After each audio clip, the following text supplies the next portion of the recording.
रहनी चाहिए। जब तक मैं जिंदा हूँ मैं किसी भी उत्तराखंडी होटलियर नॉन होटलियर्स या किसी भी प्रांत का हो, किसी 28 राज्य हैं मेरे हिसाब से, किसी भी राज्य, कोई ऐसा राज्य नहीं है जिस राज्य के लोगों को मैंने ना निकाला हो। मेरे लिए religion doesn't matter, caste doesn't matter, nationality doesn't matter. I work for each and every one. That's my responsibility to take care of my Indian people, my brother and sisters, which is very important for me sir. हमारे उत्तराखंड के हों चाहे किसी, हर एक राज्य से कुछ ना कुछ लोग एजेंट हैं, दलाल हैं सर, और वो लोगों को गुमराह करते हैं। वो ऐसे लोगों को ढूंढते हैं जो सीधे साधे हैं, जिनको वीज़ा के बारे में नॉलेज भी नहीं है, लेकिन उन पे एक सवाल है कि मैं अपने बाहर जाना है और एक अच्छा पैसा कमाना है, और मैंने अपनी पत्नी, अपने बच्चों, माता पिता के लिए एक अच्छी आमदन, मतलब पैसे इकट्ठे करने ताकि उनको अच्छा फ्यूचर दे सकूं।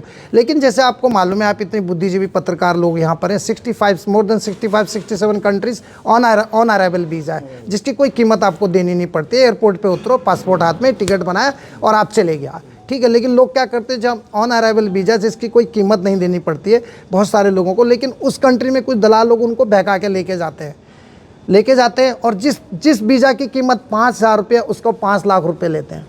सोचिए ना, उनका वीज़ा लगाते हैं। हमारी कंट्री में कोई व्यक्ति आता है विजिट वीज़ा पे, वीज़ा ख़त्म हो जाता है तो उसके ऊपर फ़ाइन आता है ना, जब उनका वीज़ा एक्सपायर्ड हो जाता है फ़ाइन होता है ना, या उनको जेल में डालेंगे या उसको ब्लैक लिस्ट कर देंगे उसका, तो उसके बाद उनका इमिग्रेशन, इंडिया से इमिग्रेशन से क्लियरेंस एग्जिट पेपर लेना पड़ेगा, फिर एयरपोर्ट अथॉरिटी, इमिग्रेशन पुलिस उनको नहीं रोकती फिर उनको, लेकिन वो दोबारा नहीं। इसी तरीके से बहुत सारी कंट्री बहुत स्ट्रिक्ट है सर। तो मैं ये कहूँगा जो लोग जाते हैं उनको सावधानी बरतनी है। आपको वीज़ा के बारे में नॉलेज नहीं, आप एम्बेसी के पास जाइए ना, आप एप्लीकेशन को ऑनलाइन में चेक कीजिए ना। आप क्यों दूसरे का पेमेंट करते तो पीट क्या होता है, आप गूगल पे मत करें। आप ऐसी, जैसे मेरे वीडियोस बना रहे हैं ऐसे वो लोग उसका विजुअल बनाएं, पैसे देते समय ये उसका रजिस्ट्रेशन सर्टिफिकेट लीजिए, उसकी कंपनी का उसका आप पासपोर्ट कॉपी लीजिए, उसका आधार कार्ड लीजिए, उस कौन सी जगह से आता है, कहाँ उसका ऑफिस है, देखे। उसने कई कंपनी ऐसी जिन्होंने छोटे छोटे ऑफिस खोल रखे और जब करोड़ों रुपए ले लेते हैं, उसके बाद जब पता चलता है 10 दिन के बाद, हाँ तो ऑफिस ही नहीं, वो पूरा प्लेन हो जाता है। तो इन चीज़ों में सावधानियाँ बरतने की बहुत ज़रूरत है सर। ऐसी बहुत सारी दुखद भरी कहानियाँ। इनके पास करोड़ों रुपए का फंड आता है। एक एमपी के पास एक साल में 10 करोड़ रुपए तक का फंड आता है। एक एमपी के नीचे मैक्सिमम 2 to 3 विधायक होते हैं। राइट और रॉन्ग? होते कि नहीं होते? आप इसे पूछना चाहता हूँ। तो पैसा कहाँ जाता है? एक महिला है वो कहाँ जाएगी पैसा कमाने? तब कहेंगे कि प्लान होता है। सुविधाएं दीजिए ना लोगों को। कोई किसी की भी सरकार हो, XYZ, आई डोंट केयर, लेकिन आप क्यों नहीं सोचते? उस महिला कहाँ जाएगी? मैं आप ही से पूछता हूँ, मनीष जी और आप पत्रकारों से। उसकी छोटी सी बेटी है, वो गरीब रहती है, पहाड़ में रहती हो, क्या भैंस पालने से चल जाएगा? लकड़ी काटने जाएंगे तो वहाँ बाघ बैठा हुआ है, और बाघ और बच्चे को खा के सरकार की तरफ से बताना किस किस के परिवार को पैसा मिला, जरा बताना मुझे। आप इतने सारे पत्रकार मेरे सामने, बताओ तो सही, बताओ तो सही। उसके परिवार में किसी को नौकरी मिली? उसके देवर को, किसी को भी नौकरी मिली? अगर किसी विधायक का बेटा को बाघ खा ले तो पूरी गवर्नमेंट लॉबी, ब्यूरोक्रेट वहाँ इकट्ठा हो जाए उसके घर में जी हुजूरी करने के लिए। ये सत्यता है। विधायक का कर्तव्य बनता है कि उसके क्षेत्र में किसी की मृत्यु होती है, सबसे पहले प्रधान को, जिला पंचायत, वार्ड मेंबर को जाना चाहिए। वोट लेने के लिए सब आते हो तुम निठल्ले निकम्मे, लेकिन जब किसी बहन के पति की मौत होगी तब, अरे तुम सुख में छोड़ो, दुख में तो आओ। आप विधायक हैं, आप लोग MLA हैं, आपका क्या ड्यूटी? उन्होंने, मैं इस मुंह पे यहाँ पे सामने बोल रहा हूँ, शक्तिलाल साल जी, विधायक जी, you are not my enemy. मैं, आप मेरे शत्रु नहीं है, मैं इंसानियत के लिए काम करता हूँ। अगर इनमें से भी किसी पत्रकार के साथ कोई बदतमीजी होगी तो उसके साथ भी खड़ा होऊंगा मैं। आप मेरा गला काट दो तब भी वैसे निकलूंगा मैं। तो इतनी इन चीज़ों का ध्यान रखें, स्पेशली जो होटलियर्स हैं, नॉन होटलियर है, कोई विधवा बहनें हैं, उनका मदद करने के लिए सरकार को आना चाहिए। 1500 रुपये पेंशन में कुछ नहीं होता है कुछ 1500 में। अगर अपनी मम्मी का दूध पिया है, मैं सामने बोल रहा हूँ, अगर मैं बोलूँगा, सॉरी मैं ऐसी भाषा का इस्तेमाल कर रहा हूँ, ये मेरी डिग्निटी का मामला है, it is about my dignity.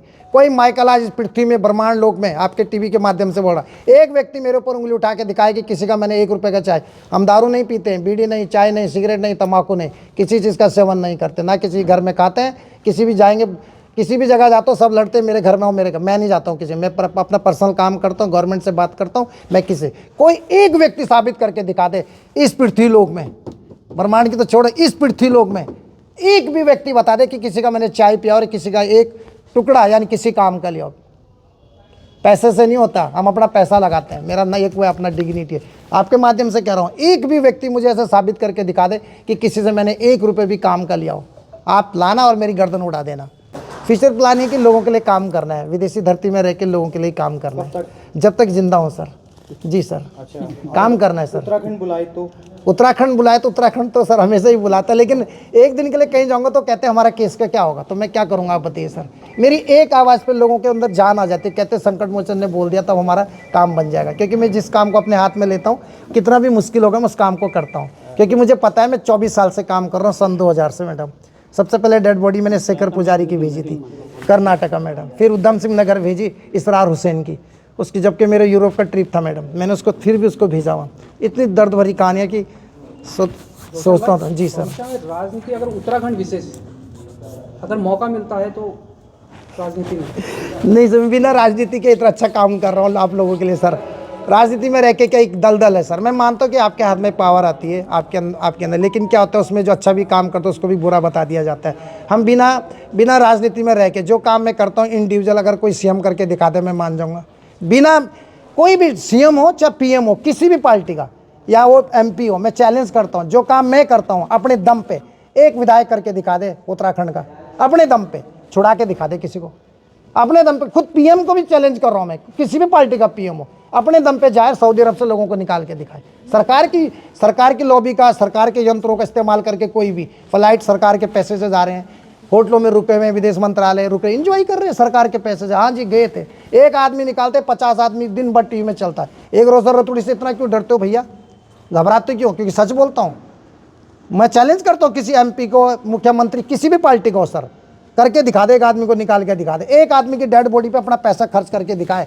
मुझे बताए कि कैफिन बॉक्स की प्राइस क्या होती है, आप मुझे बताए कि सीआईडी कितने पेपर बनते हैं और कितने पेपरों को क्लियर करने के बाद बॉडी को कैसे भेजा जाता है। मुझे बताए कि जो डेड बॉडी वो किस में आती है। अब लोगों को लगता है कार्गो में आती होगी यार, अलग आती है, ऐसा कुछ नहीं, उसी में आती है जिसमें हम आम लोग आते हैं, हमारे लगेज के साथ में ही डेड बॉडीज आती हैं। तो बहुत सारे लोग गुमराह करते हैं वहाँ ऐसा हो गया, ऐसा कुछ नहीं है भैया। प्लीज़ आपको अवेयरनेस की ज़रूरत है, आपके पास सब कुछ है, आपके पास सारे साधन हैं, आप चाहें तो अपने का बचाव कर सकते हैं।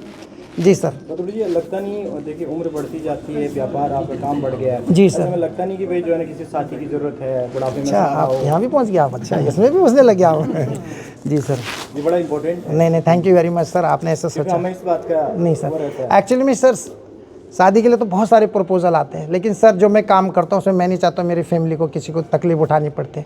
किसी गैंग माफिया के खिलाफ बोलना बहुत आसान बात, इसलिए नेता लोग टीवी वाले भी नहीं दिखाते, बहुत से सारे लोग। रसिया का भी मैं आपको केस बताऊंगा, ज़्यादा समय नहीं लूँगा। तो शादी का जहाँ तक मामला है सर, हर आदमी चाहता है उसका परिवार हो। हमारे माता पिता ने शादी करी तो हम भी आए, सही है ना, सही बोल रहा हूँ, संसार चलना चाहिए। लेकिन जो मैं काम कर रहा हूँ 24 साल से, सन 2000 से, इसमें कभी भी जान जाने का खतरा रहता है सर, क्योंकि मैं बड़े बड़े डॉन माफिया, गैंग माफिया के खिलाफ बोलता हूँ और इधर से ठोक के बोलता हूँ। मर गए थे, इतने मुल्क चले गए, आप जैसे अच्छे दोस्तों से मिल गए, अपने उत्तराखंड के पत्रकार बंधुओं से मिल गए, इससे बड़ी क्या और क्या चाहिए अपने को, क्या चाहिए। अभी मैं जा रहा हूँ, मेरी वाइफ है, बच्चे, और मुझे मार दे तो मेरे बच्चे, आप बताइए, वाइफ है, यस, इससे बढ़िया है अपना जीवन लोगों को समर्पित कर दो सर। अच्छा है क्या, वैसे भी क्या दुनिया से लेके जाना, साथ तो कोई नहीं जाता। अच्छा पति पत्नी में कौन जाता है साथ में, 10 दिन कोई रोता है, उसके बाद उसकी ज़िंदगी में स्माइल आनी शुरू हो जाती है। ये संसार है। जो बिजनेस है आपका? मेरा बिजनेस चलता रहेगा सर जब तक मैं जिंदा हूँ। मैं मर गया तो बिजनेस भी बंद है सर, बीवी नहीं है, बच्चे नहीं, ये तो सब ट्रस्ट को चल जाएगा। ये तो